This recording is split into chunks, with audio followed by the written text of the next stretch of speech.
श्री हरि। आप सभी भक्तों का दिन शुभ और मंगलमय हो। प्यारे भक्तों, आज मार्गशीर्ष मास के 10वां दिन है और आज आप सभी श्रवण करेंगे मार्गशीर्ष महात्म्य कथा अध्याय 10। इस अध्याय में आप सभी श्रवण करेंगे कि नैवेद्य अर्पण करने के बाद क्या क्या करना चाहिए। ब्रह्मा जी विष्णु भगवान से बोले, हे तात, नैवेद्य अर्पण करने के बाद मनुष्य को क्या क्या करना चाहिए। हे भगवान, जो इस मार्गशीर्ष मास में क्या क्या करना चाहिए, जो आप कृपया करके मुझे बतलाए। श्री विष्णु भगवान ब्रह्मा जी से बोले कि हे तात, भोजन कर लेने पर कपूर से वापिस जल से आचमन जल और हाथ शुद्ध करने के लिए चंदन दे तथा सुख वृद्धि हेतु तांबल अर्पण करे। बाद में पुष्प अंजलि देवे और भक्ति से तर्पण दिखावे। तदंतर वैभव के रहने पर कपूर का निराजन करे। विद्वान मुकुट आदि भूषण अर्पण कर हे महाभाग छत्र चमार समर्पण करे तथा प्रसन्न मुख श्याम सुंदर शरीरधारी प्रभु का ध्यान कर अष्टोत्तर सतनाम का जाप करके स्रोतों से स्तुति करे। शंख चांदी की बनी माला, विशेषकर स्वर्ण की माला, कमल गट्टे की माला, मूंगे की, मणियों की, मोती की माला, इंद्राक्ष की माला, अपने हाथ की अंगुली पर्वों की और हे पुत्र जीवनमयी जिया पोता की माला जब कर्ण में श्रेष्ठ होती है। चलता हुआ, हंसता हुआ, पार्श्व भाग अगल बगल, दिखता हुआ, पैर पर पैर रखकर और सिर पर हाथ रखकर तथा खड़ा होता हुआ व्यग्र मन से विद्वान जप को ना करे। जप व्रत होम पूजन आदि कार्य में मौन रहे। घर में जप का 1 गुना, गौशाला में 10 गुना, नदी किनारे पर 100 गुना, अग्निहोत्रशाला में 1000 गुना और तीर्थ आदि में 1000 गुना तथा मेरे समीप अनंत गुना फल मिलता है। जो मनुष्य मार्गशीर्ष मास में इस प्रकार जप आदि करके प्रदक्षिणा करता है, उसको पद पद पर सप्त दीपों सहित पृथ्वी के दान का पुण्य मिलता है। और सहस्त्र नाम का अथवा केवल नाम को ही पढ़ता हुआ प्रदक्षिणा करे।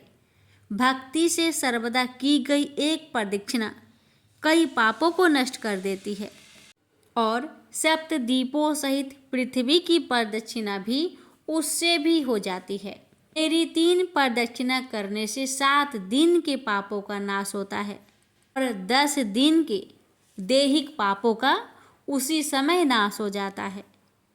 जो भक्ति से मेरी 21 प्रदक्षिणा करता है तो उसके भ्रूण हत्या आदि पापों का उसी क्षण में नाश हो जाता है। जो भक्ति से अष्टोत्तर सतनाम की प्रदक्षिणा करता है वह श्रेष्ठ प्रदक्षिणा सहित समस्त यज्ञों के करने का फल प्राप्त करता है और उतनी ही बार प्रदक्षिणा के फल का भी भागी होता है।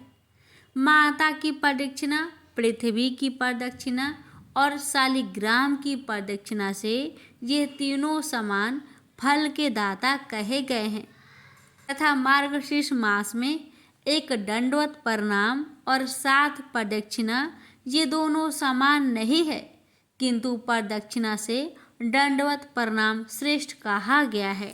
जो प्राणी प्रदक्षिणा के साथ साथ मुझको दंडवत प्रणाम करता है, विशेषकर मार्गशीर्ष मास के आने पर करने से कल्प वर्ष प्रयत्न स्वर्गलोक में जाकर वास करता है। हे तात, एक कल्प के बाद वह चक्रवर्ती राजा होता है। चिरायु, दीर्घायु, धनवान, सुख भोग करने वाला, दानवान और धर्मात्मा होता है तथा सहस्त्र नाम के पाठ करने से मन वचन कर्म से किए गए पापों का नाश हो जाता है। हे सुत, अब बहुत कहने से क्या होगा, गुप्त बात को कहूँगा, तुम सुनो।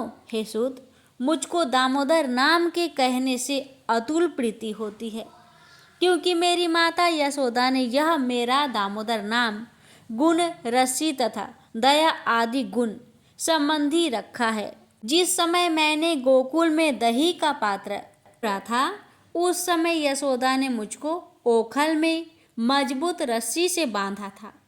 उस समय मेरा यह दामोदर नाम प्रसिद्ध हुआ है। जो प्राणी पवित्र तथा समाहित चित होकर नमो दामोदराय इस मंत्र का प्रतिदिन सूर्योदय होने पर 3000 जप करता है, जब तक 3.5 लाख जप पूर्ण न हो तब तक बराबर जप करता है। बाद में बुद्धिमानी से जप का उद्यापन करे और दशांश हवन करे। दशांश हवन के पश्चात ब्राह्मण भोजन कराए। जो इस मंत्र का इस तरह भक्ति से जप करता है, उसके लिए मैं वंचित धन्य धान्य स्त्री पुत्र और भी जो अभिष्ट होता है उस वस्तु को भी देता हूँ। हे महामते, मैंने वचन कर्म से सत्य कहा है, तुम मेरे वचन में विश्वास करो। हे पुत्र, यह मंत्रों का राजा है, मैंने कृपा कर तुमसे कहा है। हे पुत्र, दामोदराय नमः इस मंत्र राज को पढ़ता हुआ मेरी नित्य प्रदक्षिणा करे और हे पुत्र, अष्टांग सहित दंडवत प्रणाम करे। दोनों पैर, दोनों हाथ, दोनों घुटना, छाती, सिर और मन, वचन तथा दृष्टि से किया हुआ प्रणाम साष्टांग प्रणाम कहा जाता है। मेरे दोनों चरणों पर परस्पर दोनों हाथ और सिर रखकर, अर्थात दाहिने हाथ से दाहिना चरण और बाएं हाथ से बायां चरण स्पर्श करता हुआ अपने सिर को मेरे चरणों पर रखे और यह कहे कि हे ईश्वर, संसार सागर के मृत्यु रूपी ग्रह से भयभीत और आपके शरणागत में मेरी रक्षा करे। तदंतर मुझसे प्राप्त आशीर्वाद को सादर सिर से ग्रहण करके हे वत्स, मेरे पूजन के पुण्यार्थ मंत्रहीन इत्यादि बच्चे मान मंत्र को कहे कि हे जनार्दन, मंत्रहीन, क्रियाहीन, भक्तिहीन होकर जो मैंने पूजन किया है, हे देव, वह मेरा पूजन परिपूर्ण फलदायक हो और मार्गशीर्ष मास में मृदंग बजाकर प्रणव का गान करता हुआ मेरे सामने नित्य करे, तो यह नित्य मनुष्य को पुण्यप्रद होता है। हे चतुर्वक्त्र, 4 मुख वाले, सर्वदा मेरे पूजन के समय गान, वाद्य, नित्य और पुस्तक पाठ करना मुझको प्रिय है।